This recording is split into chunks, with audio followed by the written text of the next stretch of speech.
Hello guys, so my name is Muhammad Akil Irfan and I will be conducting our group project in ECHO 211 Macroeconomics, which is the 10 years unemployment data in India. As you can see, these are my beloved team members. Say hi to them. First, I will talk about the introduction of the macroeconomy. Macroeconomy is the study of how the whole economy works, including market, businesses, people, and the government. Price level, inflation, GDP, national income, and employment were among the topics covered in ECO 211. And this subject also covers world trade, how to measure a country's income and economic problem and policy. Sometimes from an Islamic view, macroeconomy, which examines the overall state of a nation or the world, and microeconomy, which examines individual markets, are the two primary branches of economy. Understanding the subject of macroeconomy is essential to comprehending how economy functions.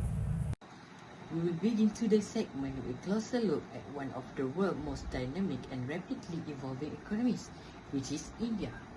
With a staggering population of 1.43 billion people, India stands as the most populous nation on the planet. It boasts a gross domestic product of 3.73 trillion, making it the fifth largest economy globally. This powerhouse of a nation is well known for its booming information technology sector, the cutting-edge space research, and strides in renewable energy development. Major companies like the Tata Group, Reliance Industries, and the Infosys are global players that are headquartered in the major cities such as Mumbai, Delhi, Bengaluru, and also Hyderabad. However, behind the headlines of the growth and innovation, there lies a pressing issue that continues to challenge the country, which is the unemployment. Despite the impressive economic figures and technological advances, many Indians, particularly the youth, are struggling to find stable, meaningful employment. So today we dive. Here, we can take a look at our project overview, which is the unemployment rates in India from 2014 to 2023, which will be presented by us. Now, I'm going to talk about causes of unemployment. There are four major causes of unemployment in India. The first one is lack of available job opportunities for individuals aged 18 to 65. The second one is economic slowdown or recession reducing hiring activity. The third one is mismatch between job requirements and workers' skill or qualification. And the last one is businesses unable or unwilling to expand due to poor economic conditions. Although there are many causes of unemployment, but there is also a ways of overcoming unemployment through fiscal policy measures. The first one is expansionary fiscal policy during recession to boost economic growth. The second one is increase in government spending on infrastructure, education, and public services. The third one is providing financial support to businesses to encourage hiring. The fourth one is reducing taxes to increase disposable income and stimulate demand. And the last one is creating job programs and vocational training to improve employability. So now I will talk about how the government of India wishes to overcome unemployment. To reduce unemployment in the country, the government has used the method which is expansionary fiscal policy by increasing the government spending and reducing tax implied in the country. In 2016, India spent 19.75 million lakh on village, farming and infrastructure, keeping the budget deficit at 4.1% of gross domestic product. It improved tax refund for lower earners, like for Section 87A, added a 10% on high dividend income businesses. And the Digital India initiative is promoted small online businesses and help create jobs by using digital tools. for 2017, India economy slowed down and many people lost jobs. So to create employment, the government increased spending on building roads, railways and village project by 25%, and the fiscal deficit was reduced from 3.5% to 3.2% of gross domestic product for keep the finance in check. And mudra loans were offered to help people start business by giving them loans, and youth were trained through skill in India. And for 2018, the government increased spending from 21.47 trillion to 24.42 trillion. It rise from 2.95 trillion. So the focus area were social welfare, infrastructure, rural development, health sector and education sector. Out of these, 14.34 million lakh was specially allocated for rural livelihood and infrastructure. Just 4.34 million. So for the tax policy, focus on widening the tax base and improving tax compliance, and no major tax rate cuts were introduced for that 2018. And gross tax revenue was expected to rise by 16.7% from 19.7 million to 22.7 million. And in 2019, government in India spent 24.5 trillion to boost the jobs and growth by focusing on the building infrastructure like smart cities and highways.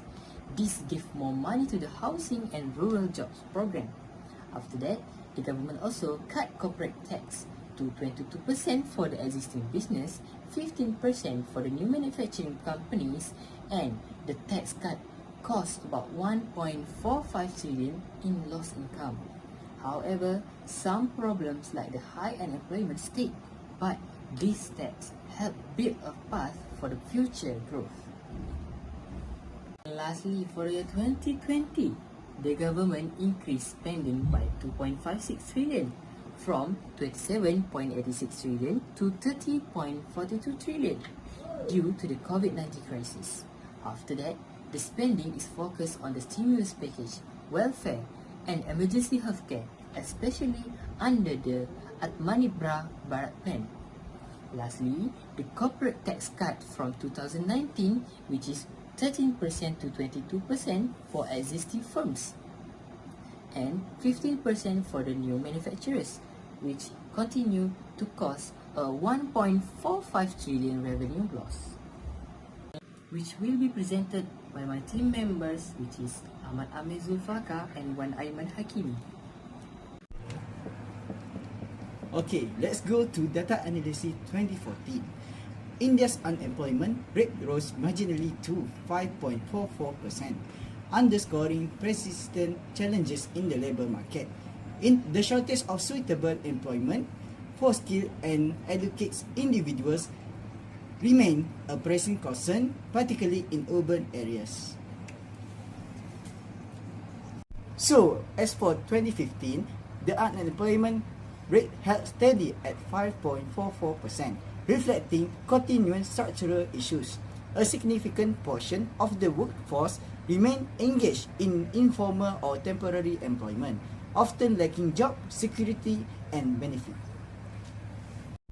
So, as for 2016, a slight decline to 5.2% was recorded. However, the impact of demonetization in late 2016 disrupted the informal sector, leading to job loss and wage reduction, particularly in rural regions.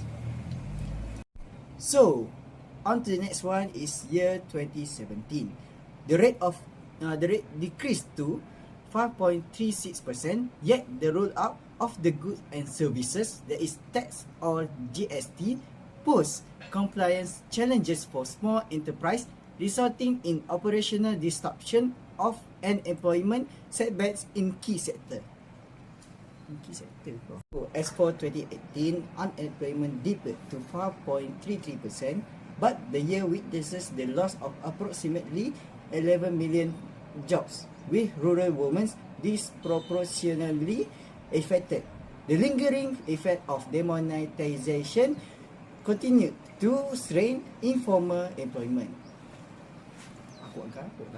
For 2019, the rate further declined to 5.27%, accompanied by a rise of the labour force participation rate. However, this increase was largely driven by economic distress, compelling more individuals to forsake work amid limited job creation. For 2020, unemployment surged to 8%, making the highest rate in decades. The COVID-19 pandemic and nationwide lockdown led to widespread job losses, particularly among migrants and informal workers. By 2021, a recovery was observed as the rate fell to 5.98%, while workforce participation improved. Many individuals accepted roles below their qualification, and wage growth remains sluggish. For 2022, the unemployment rate climbed to 7.33%, driven by limited urban job opportunities and rising graduate unemployment. Rural areas, supported by agriculture and informal works, absorb a portion of a labor force. Lastly, data analysis for 2023 is unemployment rise further to 8.03%, reflecting ongoing economic challenges, including slow post-pandemic recovery, urban-rural disparities, and mismatch between workforce skill and available jobs. And for the conclusion, unemployment remains a major issue that worsened by any events like the COVID-19 pandemic and any economic changes. This can lead to both personal hardship and national economic decline. So, did you get it? How can a government overcome the unemployment? So, the government can overcome the unemployment by increasing the spending and reducing the tax, which is what we call expansionary fiscal policy method. Lastly, by addressing this issue, they can improve the economy, reduce the poverty, and boost economic growth, and especially reduce the unemployment in the country. With that, we would like to say thank you for listening to our presentation. We truly appreciate your time, attention, and support. This project has been a valuable learning experience for us, and we hope it has provided meaningful insight for you as well.